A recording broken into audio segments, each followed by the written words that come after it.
Ya Tuhan, jika Engkau ada, tolong jangan mengambil apapun lagi, dan jangan memberi apa-apa lagi. Kali ini gue akan ngebawain suatu kisah dari seseorang yang sangat terkenal, dan mungkin beberapa pendengar tidak asing dengan namanya.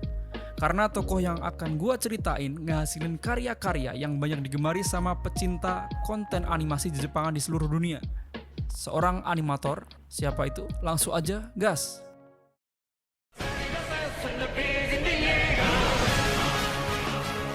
Eits, bukan theme song yang ini.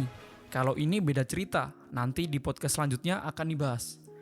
Lahir di kota Koumi, prefektur Nagano, negara Jepang. Ada yang tahu nggak? Kota tempat lahirnya terletak kira-kira sekitar 125 km ke arah barat dari kota Tokyo. Tahu kan Tokyo? Kalau nggak tahu, kapan-kapan bakal gua bahas. Dia lahir 9 Februari 1973 dan umurnya sekarang kira-kira 48 tahun. Cocok lah ya jadi orang yang udah mapan. Kira-kira ada yang tahu nggak siapa yang gua bahas ini? Dia adalah Makoto Nitsu atau dikenal sebagai Makoto Shinkai, seorang animator, pembuat film dan manga. Waktu zaman sekolah dulu, dia kepincut sama yang namanya seni. Untungnya dia salurin bakatnya dengan cara ngebuat manga dan novelnya sendiri. Dia ngelanjutin kuliah di Universitas Chuo yang merupakan salah satu universitas ternama di sana. Salah satu alumninya Toshiki Kaifu, seorang Perdana Menteri Jepang. Pasti kalian gak ada yang kenal. Ya iyalah, karena dia Perdana Menteri Jepang tahun 89 sampai 91. Pasti banyak dari pendengar yang belum lahir. Oke, balik lagi ke Makoto Shinkai. Dia ambil jurusan sastra bahasa Jepang. Dan setelah lulus, dia bekerja di perusahaan developer game yang bernama Nihon Falcom Corporation. Perusahaan ini yang mempunyai game The Legend of Heroes series. Kira-kira genrenya anime RPG. Cukup bagus ratingnya. Kalau mau dicek ada di Steam. Harganya 260 ribuan kayaknya. Oke, di Falcom dia kerja cukup lama, kurang lebih 5 tahun setelah akhirnya dia ketemu sama komposer musik bernama Atsuhi Tenmon Shirakawa. Yang nantinya si Paimon, maksud saya si Tenmon ini, jadi komposer musik dari beberapa karya Makoto Shinkai sendiri. Lanjut ke tahun 99, zaman habis gejolak ekonomi di Indonesia. Makoto remaja ngebuat film animasi pertamanya yang berjudul Kanojo to Kanojo no Neko. Yap, betul sekali, ada neko-nekonya, pasti ada kaitannya sama kucing-kucingan. Artinya sih si Kajo dan kucingnya Kajo. Jadi animasi itu nyeritain gimana tokoh utama si Kajo ini ketemu sama kucingnya dan ngejalanin hidup berdasarkan perspektif kucingnya. Emang ceritanya simple, tapi visualnya itu loh dijamin udah good looking. Pantes Kimi no Na wa bisa jadi top visual animation. Biar itu cuma animasi pendek, tapi Makoto berhasil ngerebut penghargaan 12 Doga Shigi Animation Contest. Doga sendiri merupakan perusahaan nirlaba yang nyariin bakat-bakat animator terkemuka, jadi holding event buat animasi dan lain-lain. Kantor pusatnya di Osaka kalau nggak salah. Setelah beberapa waktu, Makoto bingung nih, mau lanjut kerja di Falcom atau keluar dari zona nyamannya buat cari jati dirinya sebagai animator. Sampai suatu waktu ada perusahaan media entertainment di Jepang yang bernama Mangazu menelpon Makoto dan mengajak bekerja sama.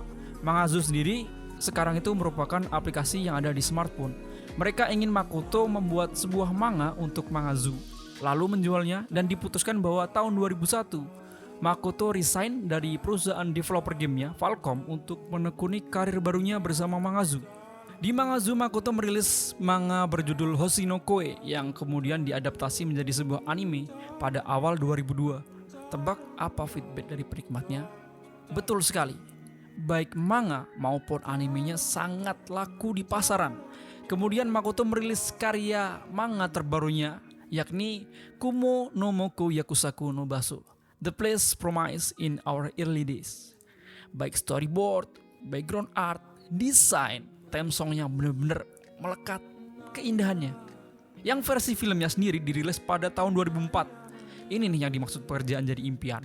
Udah sepassion, terkenal pula.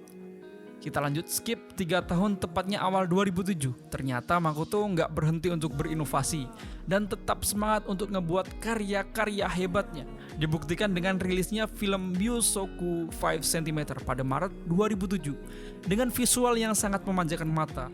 Kalau pendengar sekalian belum melihat karya-karyanya, bisalah dicoba sempatkan waktu-waktu melihat karya-karya seniman ini. Sembari mempersiapkan karya selanjutnya pada tahun 2008, Makoto tinggal di London, Inggris untuk mencari jati diri dan mencari inspirasi kayaknya. Balik lagi ke Jepang tahun 2009 dan mulai menggarap karyanya yang dirilis pada tahun 2010 dengan judul Hoshiwo o Kodomo, Children Who Kiss Lost Voice, yang filmnya rilis awal 2011. Tahun berikutnya, pertengahan 2013, rilis film lagi berjudul Kotoha no Niwa, The Garden of Words. Sekali lagi gue mau menganjurkan coba nonton film-film karya Makoto, karena visual artnya itu sama sinematografinya garang abis, bener-bener memanjakan mata. Kemudian pada 2016 mungkin para pendengar udah pada tahu ada satu karya paling fenomenal ini, yang terkenal sampai kancah dunia. Apalagi kalau nggak Kimi no Na wa Your Name, yang mendapatkan penghargaan posisi kelima film terlaris sepanjang masa di Jepang. Gua garis bawain di sini, sepanjang masa di Jepang nomor 5 sampai saat ini. Kesuksesan dia diulang kembali pada waktu 2019 dengan film Tenkinoko atau Banjir. Maksud gua Withering With You, dengan penghargaan film animasi terlaris sepanjang masa sebelum digantikan saat ini oleh Shingeki. Salah. Mugen Train maksudnya. Relate bener emang kayaknya sama kehidupan sekarang. Banyak bencana. Oke, cukup segini tentang salah satu animator hebat dari Jepang, dan akan gue simpulkan beberapa poin penting di sini. Makoto Shinkai sendiri sampai sekarang sudah meraih kurang lebih 13 penghargaan baik dari Jepang maupun luar negeri, dan pastinya akan bertambah lagi seiring inovasi-inovasi yang tidak akan pernah padam. Dan mayoritas penghargaannya adalah menjadi sutradara terbaik, yang dulunya dia suka seni, jadi animator, developer game, sekarang menjadi sutradara terbaik. Memang sangat-sangat hebat. Dia punya anak yang sekarang itu jadi aktris cilik di Jepang sana. Istrinya juga tentu saja merupakan aktris senior di Jepang sana. Dia dijuluki sebagai penerus Hayao Miyazaki, sang legendaris animator Jepang. Dan ada satu fakta yang cukup menarik di sini. Ada asteroid di tata surya kita yang diberi nama 55222 Makoto Shinkai, sebagai bentuk apresiasi atas karyanya yang fenomenal di film Your Name yang nyeritain bencana asteroid jatuh. Jadi kalau pendengar sekalian sedang menggeluti dunia entertainment, khususnya animator, terus bersemangat karena tanpa ada teman-teman animator sekalian, mungkin ada warna yang menghilang dari kehidupan ini.